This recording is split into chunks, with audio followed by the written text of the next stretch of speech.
निविडिया का profit margin crash हो गया और उनका स्टॉक प्राइस लगभग 70% तक गिर गया। असली मोड है उनका वही 2006 का सॉफ्टवेयर प्लेटफॉर्म कूडा। निविडिया अपने चिप्स खुद अपनी फैक्ट्री में मास प्रोड्यूस नहीं करती। जेनसेन हुआंग के इंजीनियर्स सिर्फ चिप का आर्किटेक्चर डिजाइन करते हैं, लेकिन उस डिजाइन को रियल फिजिकल सेमीकंडक्टर बोर्ड में बदल। निविडिया हमें सिखाता है कि रियल कैपिटलिज्म में वही कंपनी सबसे ऊपर जाती है जो मार्केट ट्रेंड का आने का वेट नहीं करती, बल्कि पूरे इंफ्रास्ट्रक्चर को पहले से बनाकर बैठी रहती है।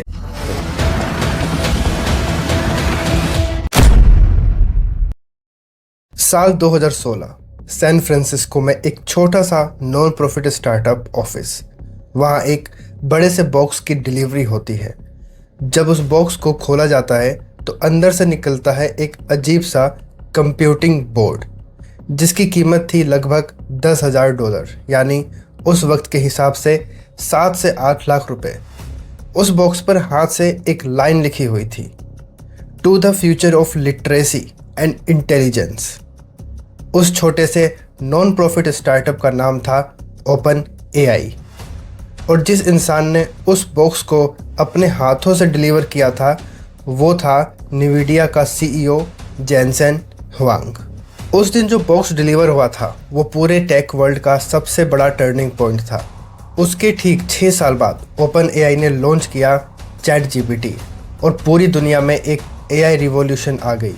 लेकिन इस रिवॉल्यूशन के पीछे रियल प्रॉफिट का मालिक ओपन एआई या गूगल नहीं था, असली वेल्थ जनरेटर कर रही थी निविडिया।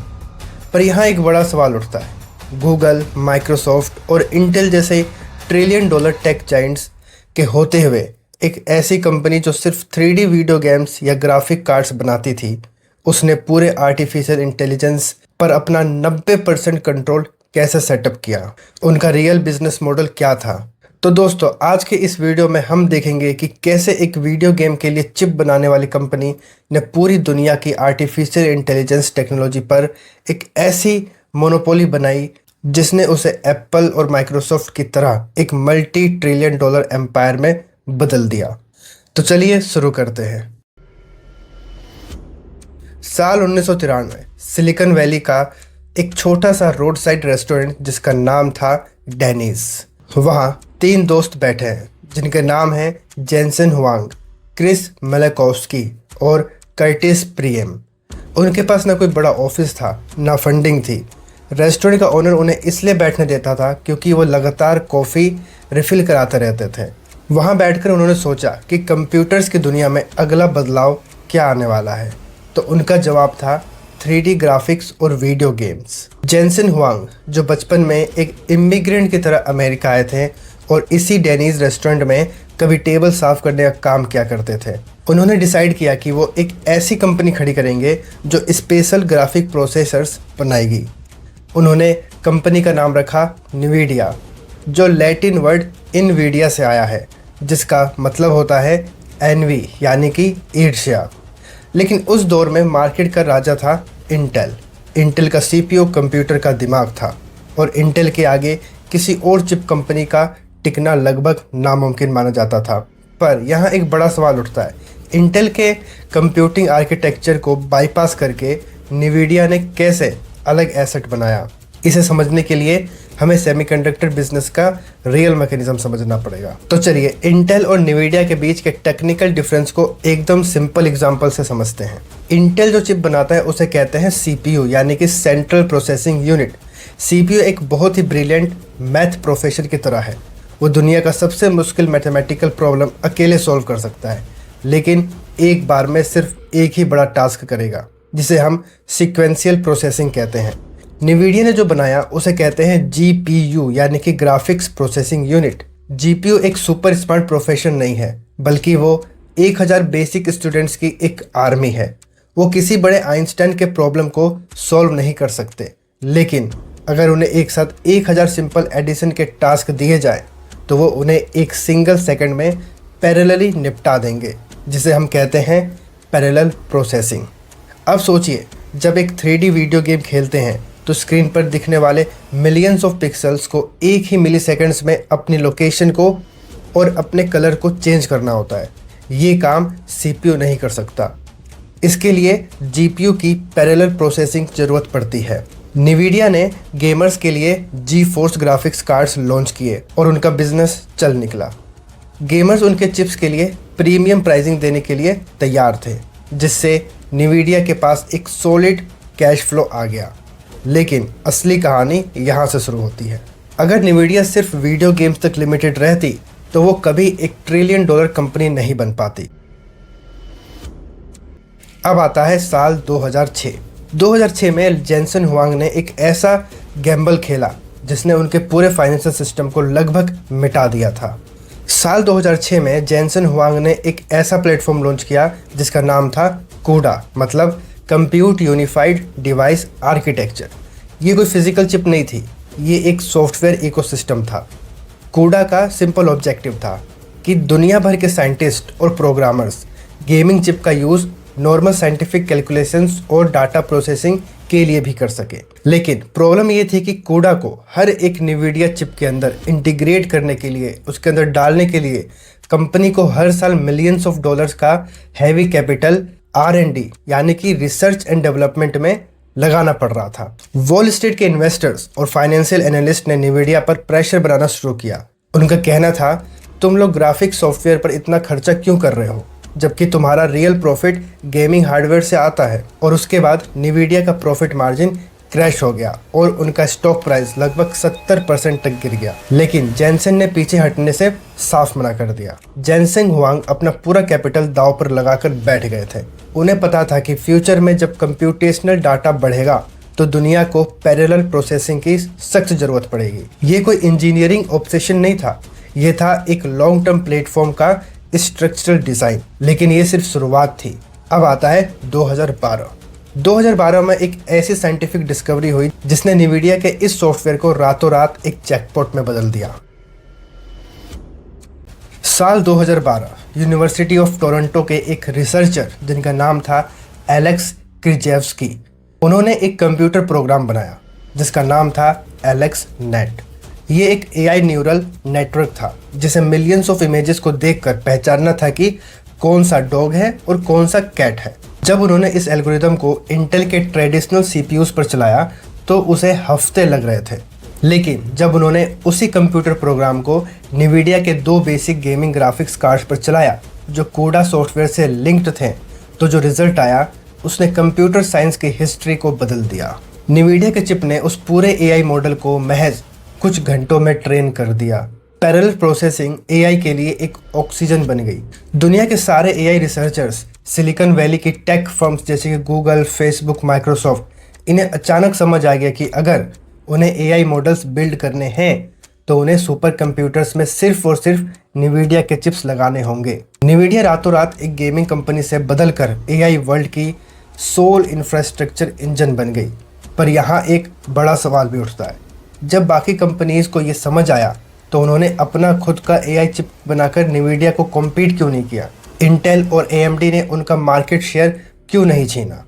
यहाँ शुरू होता है असली स्ट्रगल। बिजनेस की दुनिया में एक कॉन्सेप्ट होता है जिसे कहते हैं इकोनॉमिक मोट, यानी आपके बिजनेस के चारों तरफ एक ऐसी सुरक्षा दीवार जिसे कोई कॉम्पिटिटर क्रॉस ना कर सके। एप्पल का मोट उनका iOS इकोसिस्टम है, गूगल का मोट उनका सर्च एल्गोरिदम डेटा है। ऐसे ही निविडिया का सबसे बड़ा मोट उनका हार्डवेयर नहीं है, उनका असली मोट है उनका वही 2006 का सॉफ्टवेयर प्लेटफॉर्म कूडा। पिछले 15 से 20 सालों से दुनिया का हर एक AI साइंटिस्ट और प्रोग्रामर ने अपनी कोडिंग अपने AI फ्रेमवर्क्स जैसे PyTorch और TensorFlow को स्ट्रिक्टली कूडा सॉफ्टवेयर के हिसाब से डिज़ाइन किया है। अगर इंटेल या AMD एक ऐसा चिप बना भी दे जो निविडिया से सस्ता और फास्ट हो, तो भी प्रोग्रामर्स उसे खरीदने से मना कर देते हैं, क्योंकि उनका सारा सॉफ्टवेयर और कोड सिर्फ और सिर्फ निविडिया के प्लेटफॉर्म पर चलने के लिए लिखा गया है। इसे कहते हैं developer lock in vendor trap. Nvidia ने हार्डवेयर और सॉफ्टवेयर को एक ऐसा कंप्लीट फाइनेंशियल इकोसिस्टम बना दिया है जहां से कस्टमर बाहर निकल ही नहीं सकता। अब आता है नवंबर 2022। नवंबर 2022 में जब एक डिजिटल टूल पब्लिक के लिए ओपन हुआ तो निविडिया के सेल्स एक वर्टिकल स्पाइक पर चले गए, जो हमें टेक हिस्ट्री में पहले कभी देखने को नहीं मिला था। नवंबर 2022 में चैट जीपीटी के आते ही दुनिया के हर एक क्लाउड नेटवर्क जैसे Microsoft अजूरे, Google cloud, Amazon AWS और मेटा के बीच एक रेस शुरू हो गई। उन्हें बड़े बड़े AI large language models LLMs खड़े करने थे और इन मॉडल्स को चलाने के लिए चाहिए था NVIDIA के स्पेशलाइज्ड डाटा सेंटर चिप्स जैसे A100 और H100। एक सिंगल H100 चिप की कीमत ब्लैक मार्केट में 30,000 से 40,000 डॉलर यानी कि 25 से 35 लाख पहुंच गई। मेटा के मार्क जुकरबर्ग ने पब्लिकली अनाउंस किया कि उनकी कंपनी 2024 के एंड तक लगभग 3,50,000 NVIDIA H100 चिप्स खरीद रही है। इसे कैलकुलेट करके देखिए, सिर्फ एक सिंगल टेक क्लाइंट NVIDIA को billions of dollars cash directly supply कर रहा था। गोल्ड रश का एक पुराना बिजनेस रूल है, जब हर कोई ज़मीन से सोना निकालने के लिए भाग रहा हो तो सोना ढूंढने वाला अमीर नहीं होता। अमीर वो होता है जो सोना खोदने के लिए फावड़ा और टूल्स बेच रहा होता है। NVIDIA इस पूरे AI बूम का अकेला सप्लायर बन चुका था। काफ़ी लंबे समय से NVIDIA का नेट प्रॉफिट मार्जिन 50% से 60% चल रहा है, जो पूरे सेमीकंडक्टर सेक्टर में एक अलग बात है। लेकिन ये तो सिर्फ शुरुआत थी। अब सवाल ये उठता है कि क्या ये वैल्यूएशन एक ऑर्गेनिक स्ट्रक्चरल ग्रोथ है या फिर ये एक ऐसा स्पेक्युलेटिव टेक बबल है जो आने वाले समय में बुरी तरह फटने वाला है। NVIDIA के इस $1 ट्रिलियन स्टेटस के साथ एक बहुत बड़ा जियोपॉलिटिकल रिस्क जुड़ा हुआ है, जिसे हर बड़े कॉरपोरेट इन्वेस्टर्स को बारीकी से देखना चाहिए। और वो ये है कि NVIDIA अपने चिप्स खुद अपनी फैक्ट्री में मास प्रोड्यूस नहीं करती, वो एक फैबलेस चिप मेकर है। यानी जेनसन हुआंग के इंजीनियर्स सिर्फ चिप का आर्किटेक्चर डिज़ाइन करते हैं, लेकिन उस डिज़ाइन को रियल फिजिकल सेमीकंडक्टर बोर्ड में बदलने का सारा काम दुनिया की सिर्फ एक ही कंपनी करती है, वो है ताइवान की TSMC यानी कि ताइवान सेमीकंडक्टर मैन्युफैक्चरिंग कंपनी। अगर कल को ताइवान और चाइना के बीच कोई कॉन्फ्लिक्ट होता है या TSMC के फाउंड्रीज पर कोई स्ट्रक्चरल इम्पैक्ट पड़ता है तो दुनिया की 90% advanced AI computing supply chain एक सिंगल डे में ठप हो जाएगी। NVIDIA के पास बैकअप का कोई ऑल्टरनेटिव ऑप्शन नहीं है, क्योंकि TSMC के लेवल की माइक्रो प्रिंटिंग मशीन प्रिसीजन किसी और देश के पास है ही नहीं। साथ ही साथ उनके सबसे बड़े कस्टमर्स जैसे कि गूगल, माइक्रोसॉफ्ट और अमेजोन अब उनके कंट्रोल से परेशान हो चुके हैं और अपने खुद के कस्टम AI चिप्स जैसे गूगल TPUs का डेवलपमेंट कर रहे हैं। और ये स्टेप इन्होंने इसलिए लिया है ताकि उन्हें NVIDIA को प्रीमियम मार्जिन्स ना देना पड़े। तो इसलिए NVIDIA को हर साल अपने इनोवेशन की स्पीड को 3 गुना करना होगा ताकि वो हमेशा 2 कदम आगे रह सके। तो दोस्तों, कैसे बनी NVIDIA एक $1 ट्रिलियन कंपनी? इसका जवाब कोई एक अचानक का किस्मत या लक नहीं था। ये परिणाम था जेनसन हुआंग का उस कॉरपोरेट विजन का जो उन्होंने 20 साल पहले देखा था, जब पूरी दुनिया सिर्फ स्टैंडर्ड ऐप्स और इंटरनेट कोड लिख रही थी। तब उन्होंने पैरेलल प्रोसेसिंग हार्डवेयर और सॉफ्टवेयर का एक ऐसा सिस्टम प्लेटफॉर्म डिज़ाइन किया जिसके बिना मॉडर्न कंप्यूटिंग का आगे बढ़ना इम्पॉसिबल था। NVIDIA हमें सिखाता है कि रियल कैपिटलिज्म में वही कंपनी सबसे ऊपर जाती है जो मार्केट ट्रेंड का आने का वेट नहीं करती, बल्कि पूरे इंफ्रास्ट्रक्चर को पहले से बनाकर बैठी रहती है ताकि जब ट्रेंड आए तो पूरी दुनिया को उनके आगे हाथ फैलाना पड़े। तो आपको क्या लगता है, क्या NVIDIA का ये मैसिव प्राइस मूवमेंट हमेशा के लिए बरकरार रहेगा या गूगल और AMD उनके इस सॉफ्टवेयर मोड को ब्रेक कर देंगे? अपने मूल्यवान राय नीचे कमेंट्स में ज़रूर बताएं और ऐसी ही वीडियोस के लिए सब्सक्राइब कर लें। मिलते हैं आपसे अगली वीडियो में।